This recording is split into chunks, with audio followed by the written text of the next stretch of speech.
Good evening, everybody, and welcome to Calling All Creatures. I'm your host, Lori, and tonight I have my guest from Pet Partners on with me, Erin Maennle.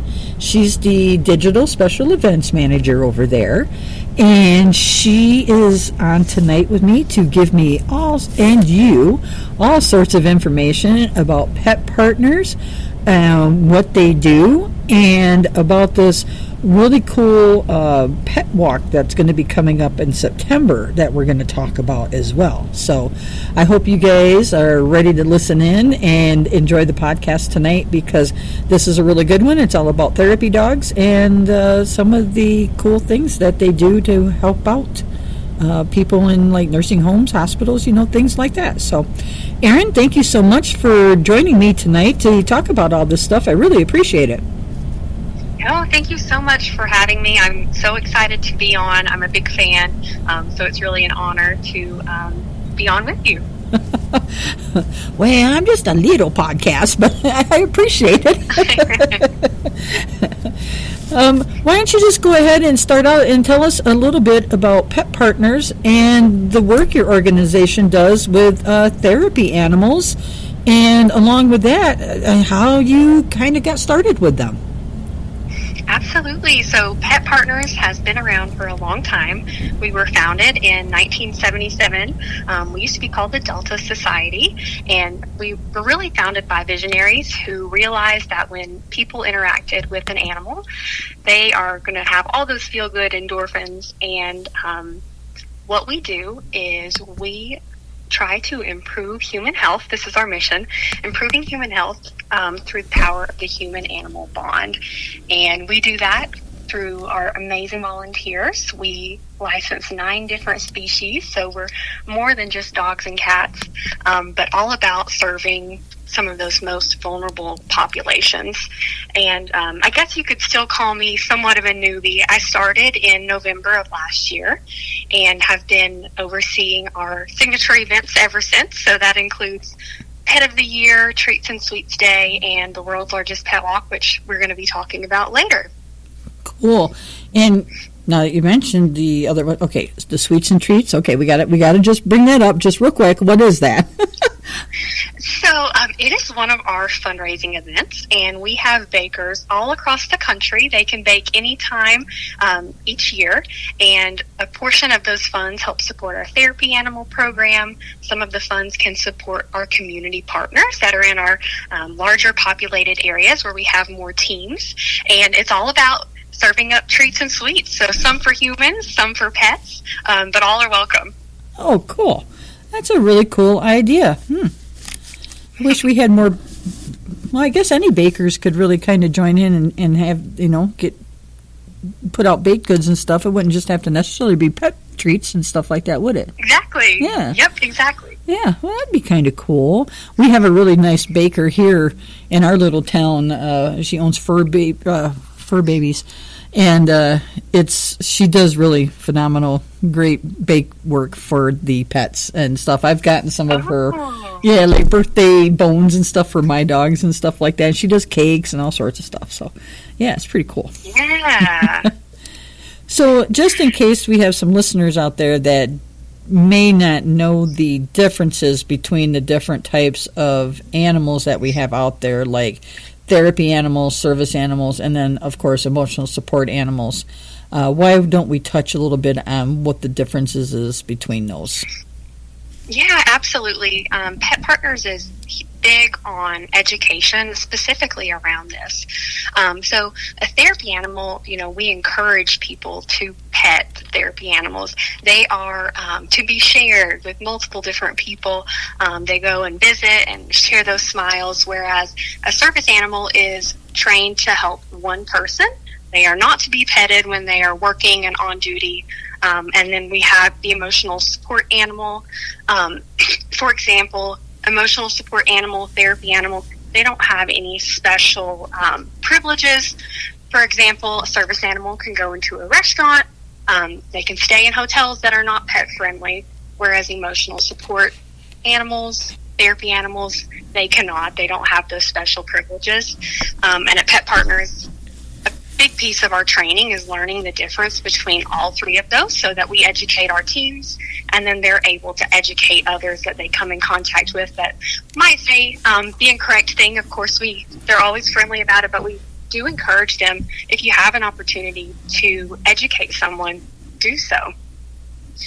Oh, yeah, wholeheartedly believe in that. Do the same thing with my work with the organization that I work with, Hero Paws here, when we're out and about and stuff like that. And I've actually noticed it's really kind of nice that when I'm out with my service dog teams that a lot more people are taking more notice that they're service dogs and they're not supposed to be touched without permission, right. From the owner and stuff like that, and certain things going on. And some owners don't want you to touch their dogs at all when they're out there working. Right. Others, right.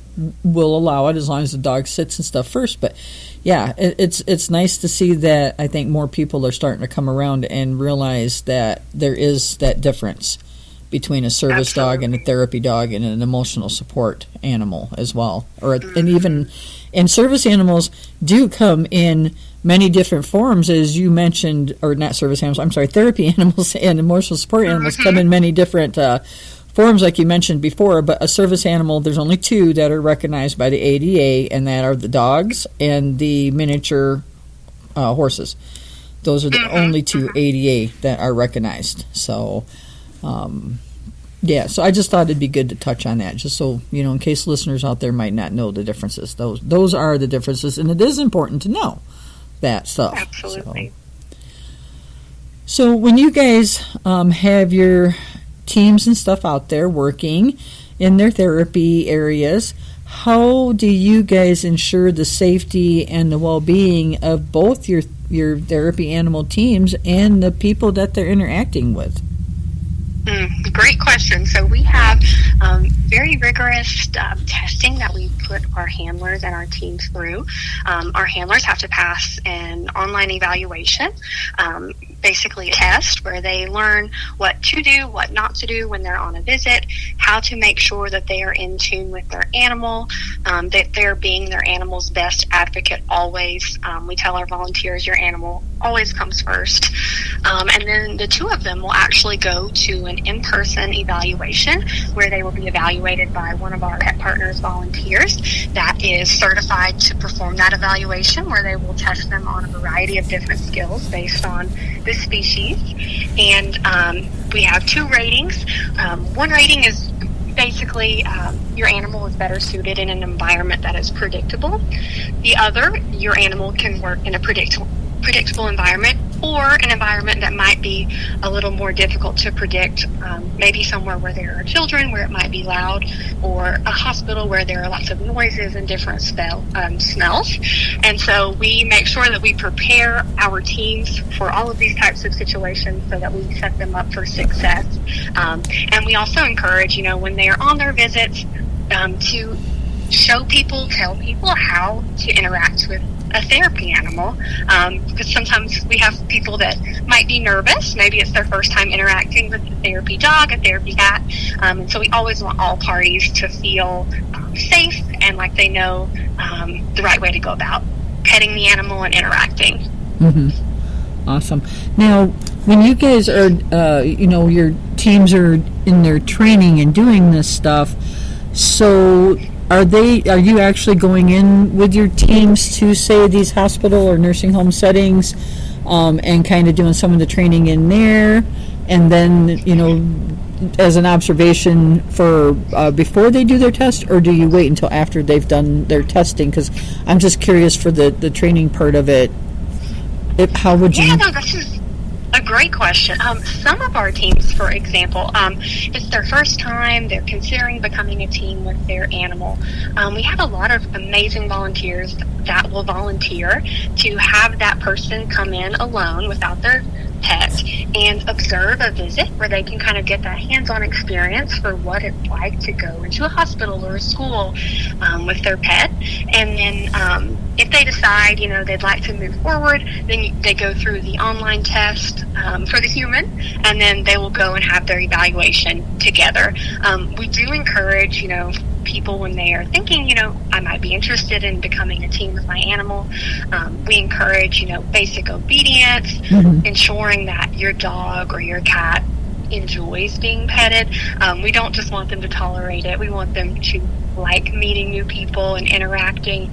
So there's definitely a few things you can look for in your animal if you think it might be something that you'd be interested in doing together. Okay, well that's good. That's a good way of doing it. Having them go in with another team to observe that team and see, what actually happens when a team does a visit. So that's a good idea. Yeah. So now, Pet Partners therapy teams. What types of settings do they typically visit? I mean, we've mentioned hospitals, nursing homes. Is that typically the only kind of environments that they go into, or do they go into other environments as well? Oh, yeah, lots of different environments. They will visit at schools. We have teams that visit like Air Force bases. Anything that you can think of, we've probably had a team go in and visit any type of facility, retirement community. The possibilities are endless as long as the facility itself is okay with Pet Partners teams going in. Of course, we make sure that the facility is all good. Sometimes they'll ask for certain documentation, and they'll want to speak with someone at Pet Partners, which we're always happy to do to make sure that all parties are okay with the visit. Good. Now, we talked a little bit, obviously, about, when they're interested in going in and some of the things that they have to go through, evaluations and stuff. But what kind of training or certification do the dogs and their handlers actually have to go through and complete to become a therapy team? Yeah, so it's different based on what species is being tested. True. For example, your basic obedience, so sit, stay, being neutral when there's another animal in the same vicinity. These things are appropriate for our dogs being evaluated. For example, when we have a mini horse evaluated, they need to be comfortable backing up. Sometimes, in a small place like a hospital elevator, they might not be able to turn around. So we want to make sure that they're comfortable doing things like that. So each species, we have, had conversations with experts to, really see what it takes for that specific species to be comfortable in a therapy animal position. And then we have created those tests and then those evaluations based on the knowledge from those experts. Okay. So here's something that just kind of popped into my head. So obviously we want our dogs to be neutral, with other dogs if they're, in the vicinity or whatever. So what about cats? What if you have, what about cats? Because sometimes, cats can be cats and you're just not quite sure, I don't think, sometimes until all of a sudden you have a problem. Yeah, sure. So, and I don't want to misspeak. It's funny, when you start at Pet Partners, they have you take an evaluation online. And I took the dog course because I have a dog, so I'm not as well versed in the cats. Yeah. But the main thing that we look for is that your animal's not showing aggression. Okay. We do not license, teams where there is an instance where an animal is aggressive towards a human or towards another animal. So that's kind of the big thing related to cats. I would tell you, I again, don't want to say anything that's not 100% true. So, being as how kind of any animal can be, obviously, you wouldn't want to have a cat and like a guinea pig or something going at the same time. That may not be a good thing. I'm just saying. Well, it's so funny you say that. I'm thinking about a team in Cincinnati. We have Dax, the therapy dog, and he often visits with one of our therapy rabbits, and they are both just amazing therapy animals. Yeah. They just love each other. They will, they've got some great photos together, but we encourage, animals being neutral towards one another, and they really exude what it means to be great therapy animal teams, both of those. Well, they'd have to be, because, boy, I'm telling you, if you had a cat and, say, a guinea pig or something together, and that guinea pig started moving around and squeaking, that'd be some hard stuff for a cat to be like, okay, I'm not going to look at him. I mean, obviously, I know that there's cats out there that are going to be fine with almost any other animal and stuff like that. Same with dogs, like you just said with the dog with the rabbit. You know, there's a lot of pets out there and a lot of animals that are fine with other breeds and varieties of animals. But it was just popped into my head. I'm just like, I don't know about a cat and a guinea pig being together. That just might not be a good thing. So, yeah, I can just see that one.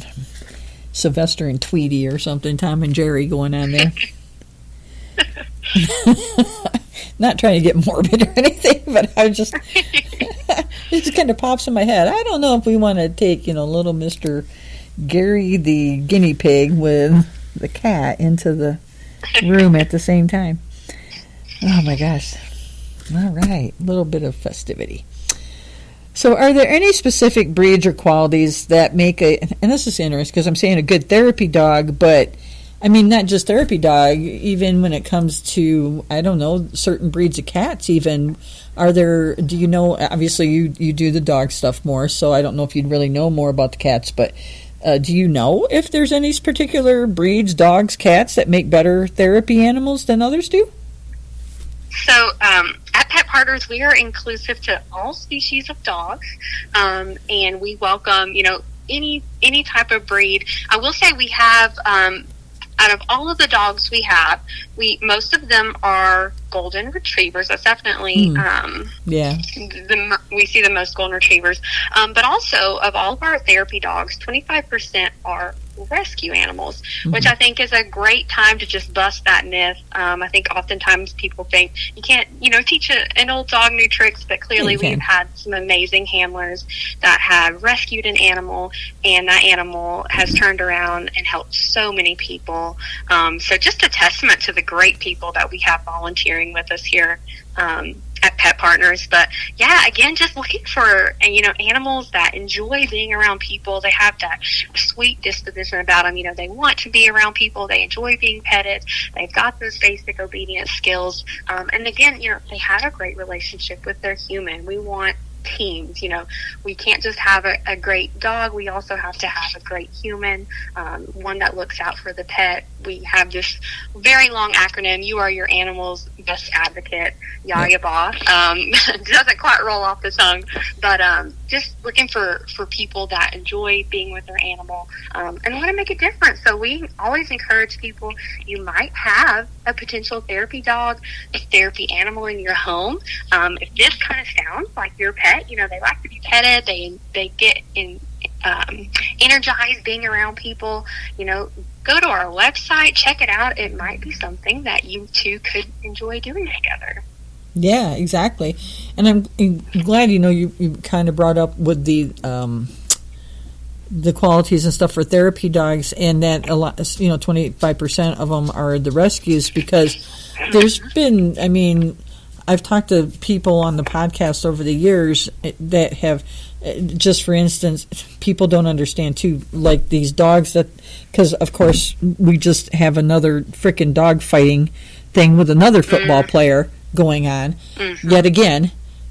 So it's kind of like, number one, don't you learn? Number two, the dogs coming from them situations, quite a few of them can be rehabbed into doing different, things and being out in public and with other animals and dogs and stuff like that. It just depends, on the dog and the circumstances and what happened. But one of the ones that it comes to mind was one of Michael Vick's dogs.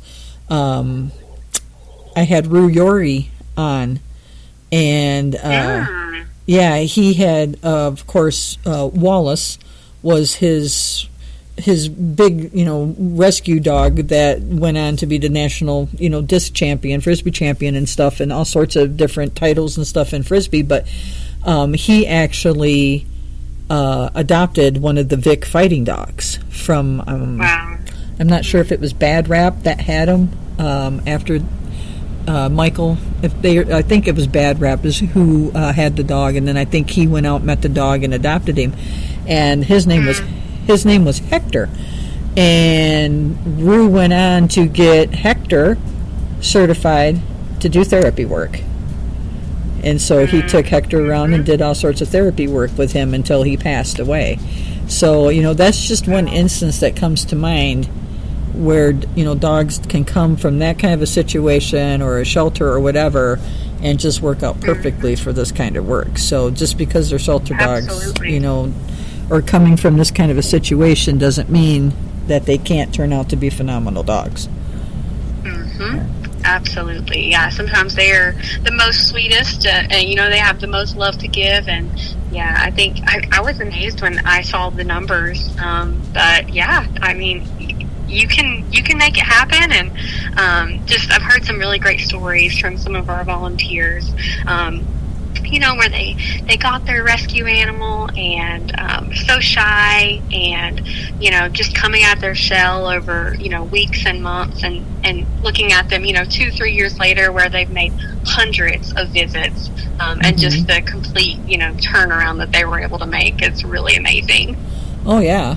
Another good success story for one that got rescued from the shelter is Cole the deaf dog. I mean, Chris, his owner, got him from the shelter, and now, Cole not only is showing people, how you can do so many things even if you have a disability, which now, Chris has adopted, I think, 3 more that are either deaf or deaf and blind or whatever. And so, but Cole is a therapy dog. He goes into the veterans' homes and the nursing homes and stuff like that, as well as working with the kids at the school. So, these dogs, man, they come from these shelters and they just a lot of times will make phenomenal. And I'm a little biased just because I did animal control for a number of years. And I know what these shelter dogs are capable of because that's pretty much all I've ever owned was a shelter dog. So, and my last one is with me right now, and she's 16 years old. And, yeah, she's lived a good long life. I'm actually kind of shocked that she's 16 and she's still... I need to know what you're feeding her. I just regular dog food, believe it or not, just regular Purina dog food.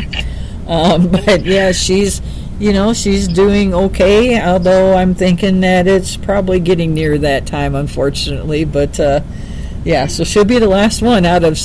Well, my son's got his dog. I had him for a while, but she'll be the last out of 6 that I had. So, but yeah. Anyway, you gotta love them. Shelter dogs, and everybody says it too. I got the best dog. I'll tell you what. This little girl here, she has turned out to be, from what she came in and how she started to what she is today, is amazing. Because she is just she really is one of the best dogs I've probably ever seen her had for the way she is, so from what she came from. So anyway, I just got lucky. I got good dogs. Just like everybody else. We all have good dogs. So let's just say it. We all have good dogs. So. And good cats, good guinea pigs, good snakes, whatever you may own. They're good. Okay, well, let's go ahead and let's talk about the world's largest pet walk that's going to be coming up September 27th. So why don't you tell us what it is all about? Yes, this is so exciting. So this is the 8th annual. We've been doing this a long time. And we will have teams probably in all 50 states, several countries, walking on September 27th with the goal of spreading awareness about pet partners and pet therapy in general. And we also utilize the walk as a fundraiser, and any funds that we raise help support Pet Partners' therapy animal program. So that helps us extend our reach, help more people in vulnerable situations, and it is all about just getting active, taking steps with your pet. So we will have people that are going to take a walk around their neighborhood. Some will go walk in the park, others will go on a trail walk with their pets. We have people that walk individually. We have people that form teams and go as a group, and we just extend an offer, an invitation to anyone that wants to get active to go online and register to join us. It is going to be so much fun, but we anticipate flooding all of social media on September 27th with pictures of proud pet parents walking with their animals and supporting pet partners. Well, that sounds like fun. And it doesn't matter how far they walk or anything like that. Even if they go out and say walk a block, that's good as part of it? Absolutely. Yeah, awesome. We encourage everyone just to walk a location, a distance that feels right for the animal, and yeah, just make the most of it. We have some really fun prizes. We like to incentivize our walkers. So, with some fundraising, they can earn a branded pet bandana, t-shirt, all of which has our World's Largest Pet Walk logo. Tends to draw questions, why are a group of 20 of you walking in matching shirts? And so that's great for the awareness piece, but it's just one of our most beloved events. Our volunteers look forward to it every year, and I think we do too at Pet Partners. Hey, here's an idea. If you guys don't have your own dog and you want to do this, you could always go to the shelter and volunteer to walk dogs.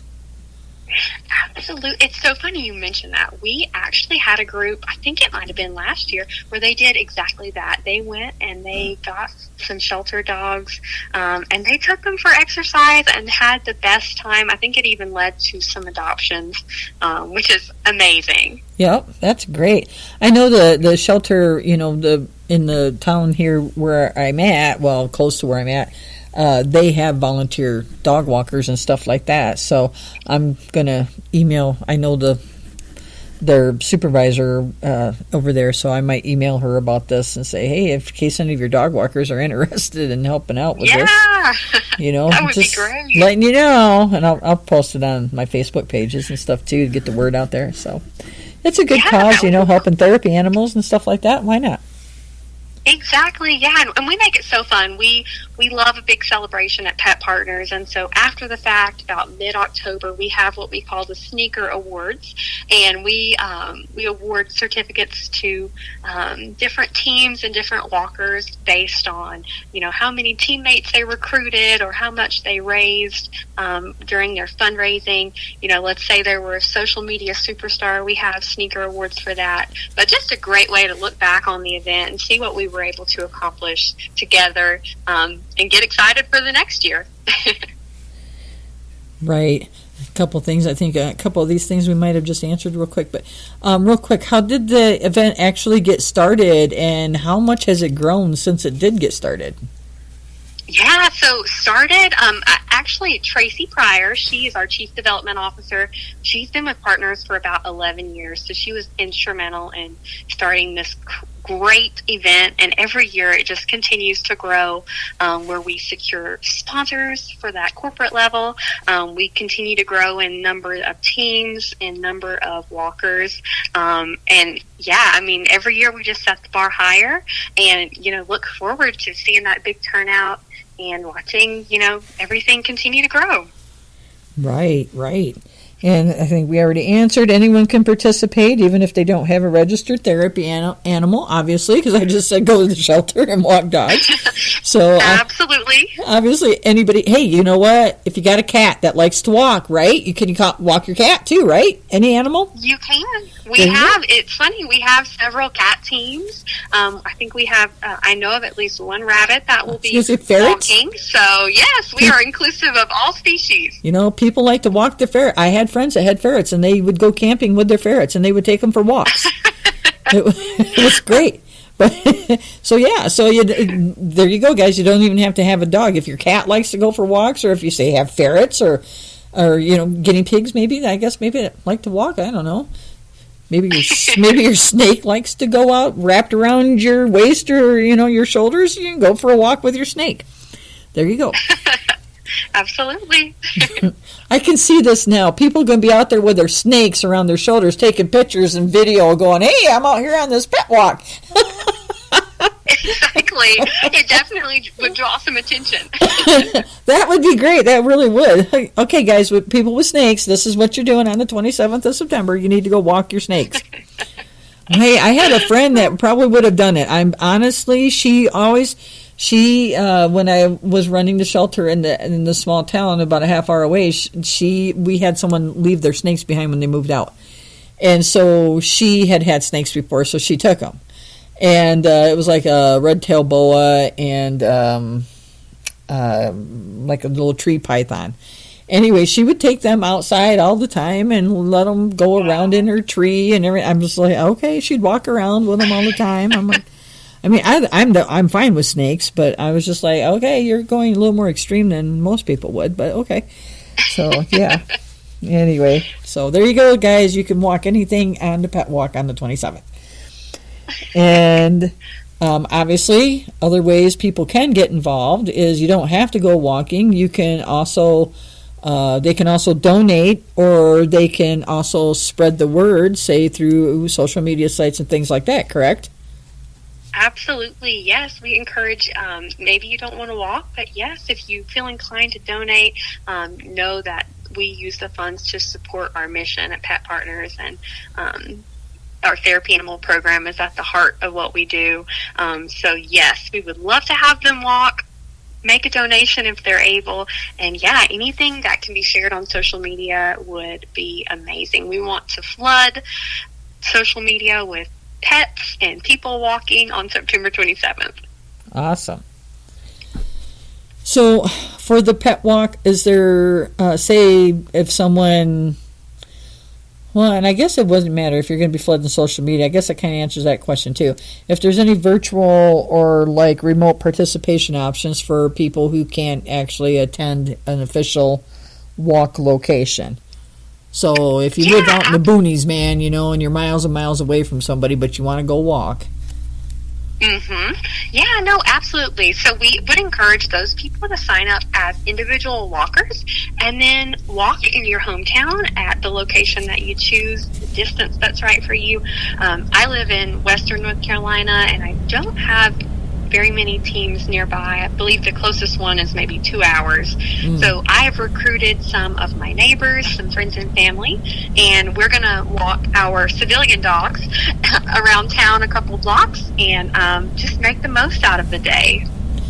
And so for people to do the fundraising aspect of the walk for you guys, is there like any forms or any paperwork or anything like that they need to have say sponsors or people that are donating fill out so that then they can collect after the walk?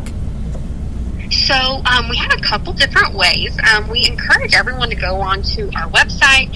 You can go to our special events tab and you can click the World's Largest Pet Walk.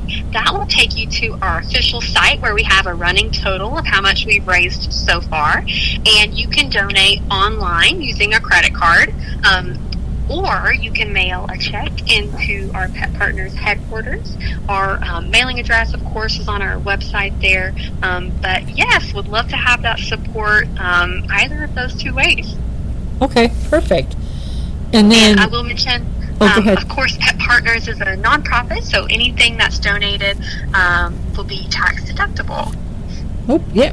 Yes, of course. That's a good thing to mention so people know that. Now, the money that gets raised from the pet walk, so can you tell the listeners where the money raised actually goes and how it's helping to support your guys' mission? Of course. So when we say therapy animal program, that's broad.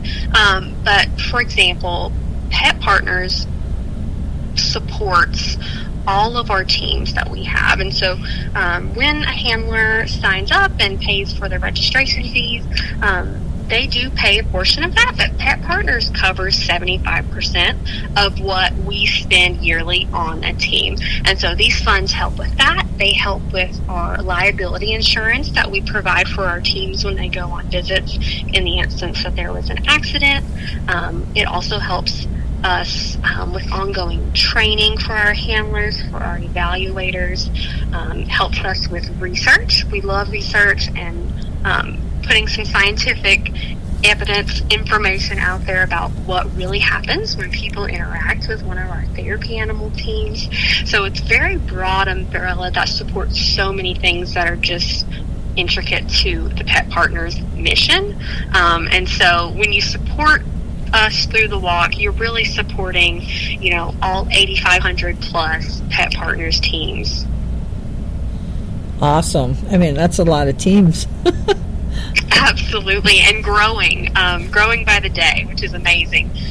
we have seen, year after year, especially post-COVID, just the number of inquiries we receive requesting therapy animal visits just continues to climb. So there is clearly a need, and we are always looking for new teams. So again, encouraging people that are listening, if you think you might be interested, please check us out on our website. I'm glad you kind of brought that up about how, you're getting more and more requests to have teams coming into places and stuff, because I was actually going to ask you about, along those lines, what kind of impact do you see therapy dogs having on the communities as a whole? It is so important. We have great relationships with so many facilities that our teams are going in and visiting. And it seems like every time they go and visit, almost immediately we are hearing feedback from the facilities that, it impacted the patient's stay so much. They're already asking when the team is coming back. And so it just goes to show really what these visits do for these people that are experiencing some very difficult times. So there is such a need. And that's why, Pet Partners, that's why we do what we do. We want to help people. And, sometimes just petting an animal means the world to some of these folks that we're visiting. Yeah. So I'm going to share a story. So my good friend Rob was in one of the local nursing homes here. He was 83 and he'd been diagnosed with dementia. And he loved dogs. But obviously he couldn't have a dog in there. And so we have, a couple local therapy dog teams. And so I was able to get a visit scheduled for him. So he could at least have, a dog coming in and seeing him.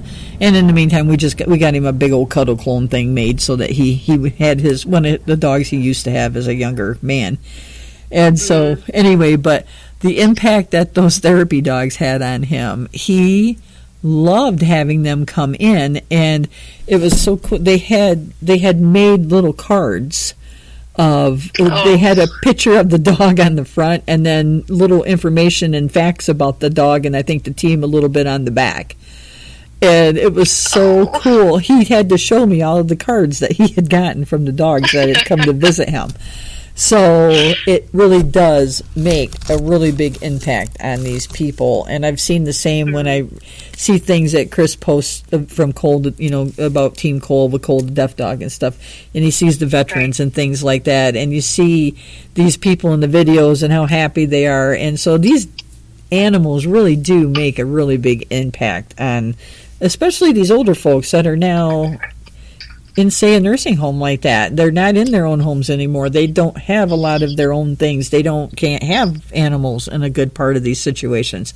So it's so important for teams to be able to go in and give them a little more normalcy. Am I saying that right? Normalcy.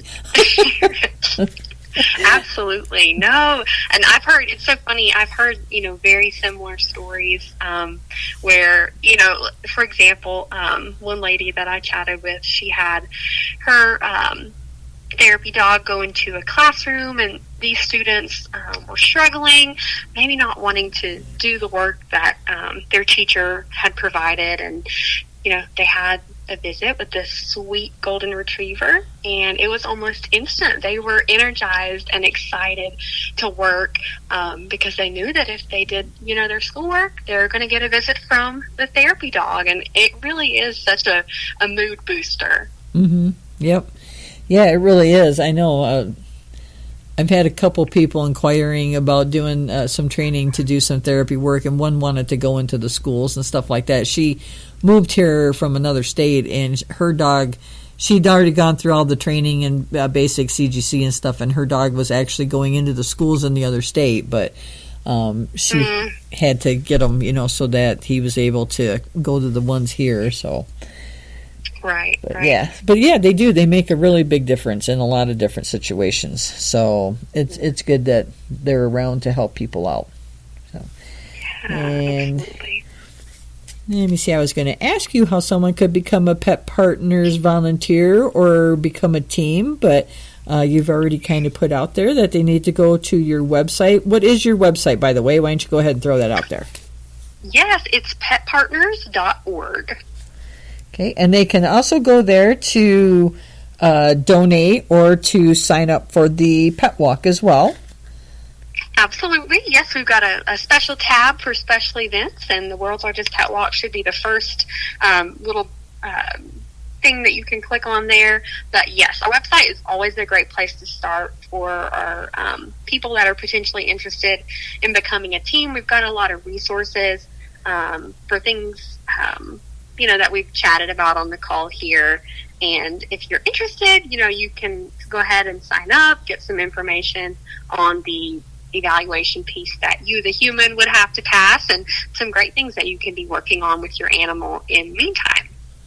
And the pet walk thing comes up like right after you go onto your website, because I've gone onto your website and it comes right up and says, "Oh, World's Largest Pet Walk." Yes. You can't miss it if you want to sign up for it. Believe me, it pops right up. Yeah, and I'm glad we're chatting about that. We also have what we're calling kind of World's Largest Pet Walk kickoffs. We host 2 a month, and it's really just a nice informal info session. They're usually about 30 minutes. They are on Zoom, and you'll hear from me, but you'll also hear from some of our veteran team captains that have walked in the pet walk for several years, and they'll share their experience, what they usually do to recruit and fundraise, and what type of walk they're hosting on walk day. And it's a really great thing to come and attend if you're kind of on the fence, or maybe you want some more information. And then, of course, we share, next steps on how you sign up. But those webinars are listed on our website as well. Very cool. Do you have any other events that are going to be coming up in the next couple months besides the pet walk? So after the pet walk, we will switch gears for the Pet of the Year, and it is going to be, I believe it will be the 5th year that we are hosting, but it is so much fun. It is also a fundraiser, and all of our pets that are interested in running can submit an application, and we award Pet of the Year to the team that raises the most funds for the therapy animal program. And so these teams will get support, obviously, from friends and family, maybe employees at facilities that they visit. But it is so much fun. Our 2025 Pet of the Year is River the Golden Retriever. His handler, Katie, raised over $14,000 for the therapy animal program, and they have been amazing ambassadors thus far. They were crowned in April of this year. That's awesome. That's a lot of fundraising. She was a natural. Yeah, sounds like it. She's doing a good job. Awesome. Yeah. Well, we are kind of nearing the end of the podcast, Erin, but I was wondering if you might have any final thoughts or messages that you might like to share with our listeners about the upcoming walk, or your guys' mission, or anything along those lines. Yeah, oh my goodness. We've covered so much, but I know we've said it, but just want to encourage, everyone listening, take a good look inside your home. You might have some really great potential therapy animals. Think about, your children too. Pet Partners, we have a lot of minor handlers, so handlers that are under the age of 18, and that's a really great thing about us. Your children can become a team with their pet and volunteer at a young age. So just look inside your home. If you're interested, go on our website. And again, we would love to have everyone listening join our walk. The more walkers, the more impact we're able to make. And just excited for September. Cannot wait. Yeah, it sounds like it's going to be a lot of fun. I might have to see if I can borrow a dog. Mine, she's a little old, and I can't really, she goes a half a block and we're done. So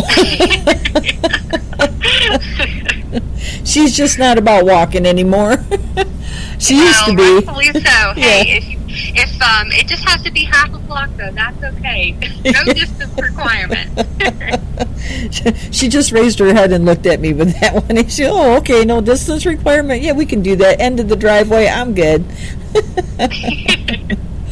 And it's funny because she used to like to go for walks, and so I had her, and I had my other dog, and I just lost him about 3 or 4 months ago, and so he had gotten to the point he couldn't. He had arthritis really bad, and he couldn't walk very far at all. So I couldn't really take him for walks anymore. So then I kind of wasn't taking her because it wasn't fair for him, because he'd have a fit because he couldn't go for a walk, and he loved to walk. So then when I lost him, I was like, okay, well, I can start taking her for walks again. And yeah, we made it about halfway.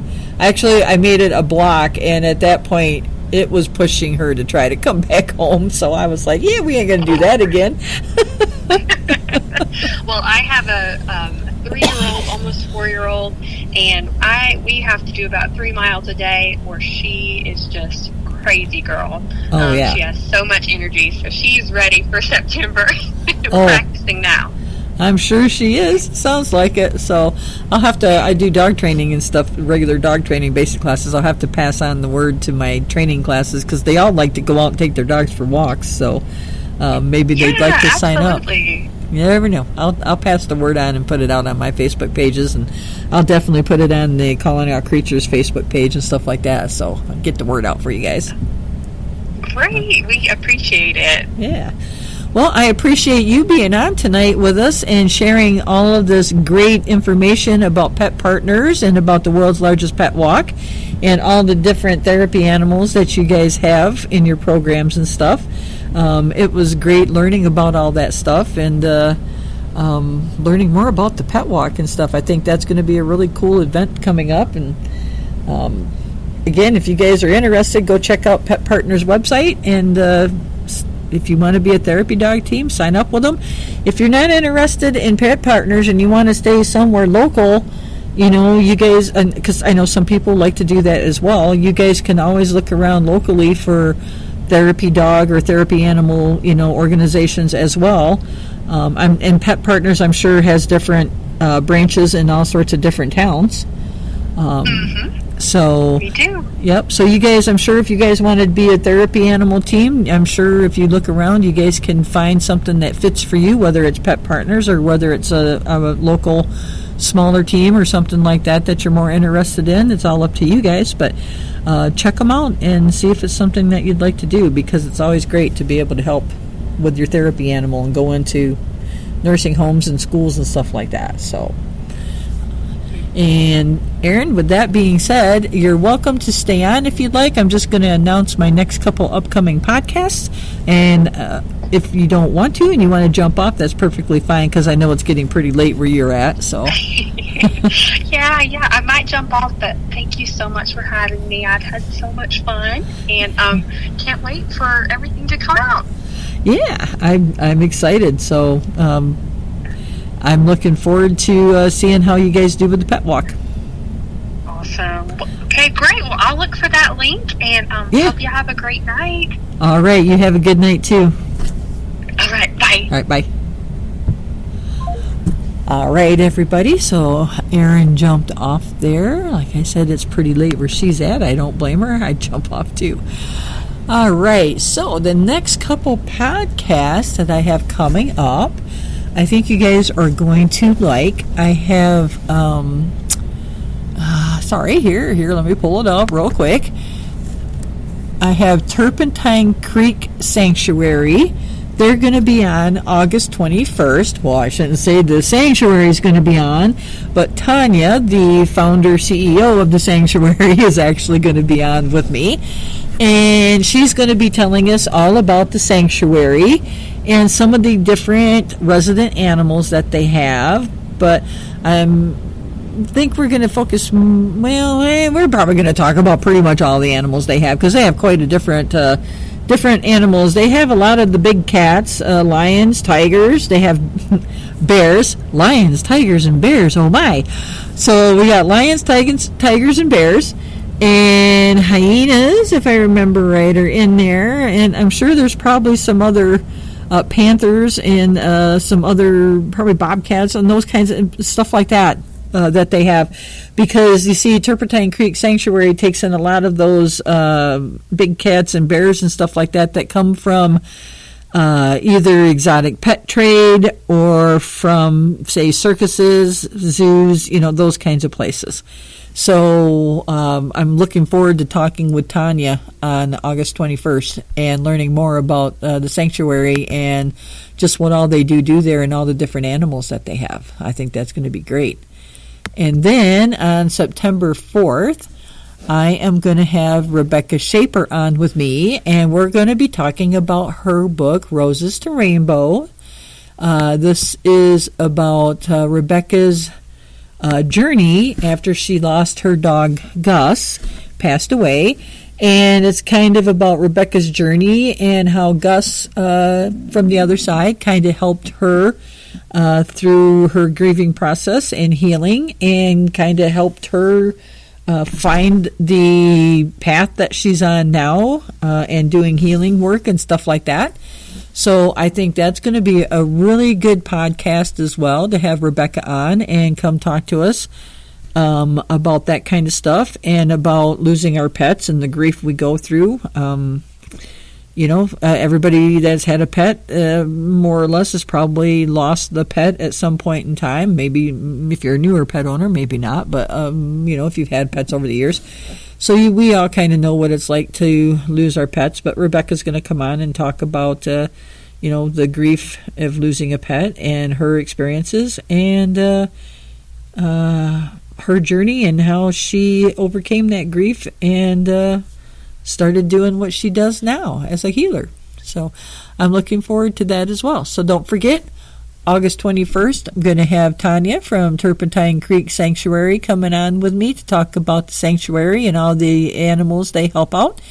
And then on September 4th, Rebecca Shaper with her book, Roses to Rainbows, and talking about that.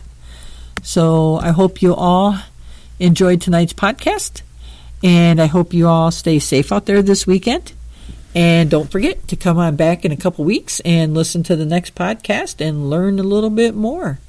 And thanks, everybody, for tuning in. Oh, I should probably throw out there before I do get off tonight, if you have any ideas for any guests or shows that you'd like to find out about or hear about or have on, shoot me an email at callingallcreatures19@gmail.com. Callingallcreatures19 is all put together, all lowercase.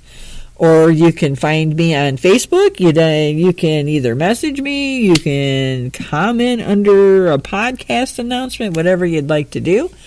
I am on YouTube and stuff like that as well. You can always shoot me a message on there. I don't get on there quite as much, but I do check the Facebook pages and stuff like that. But any ideas you guys have would be great.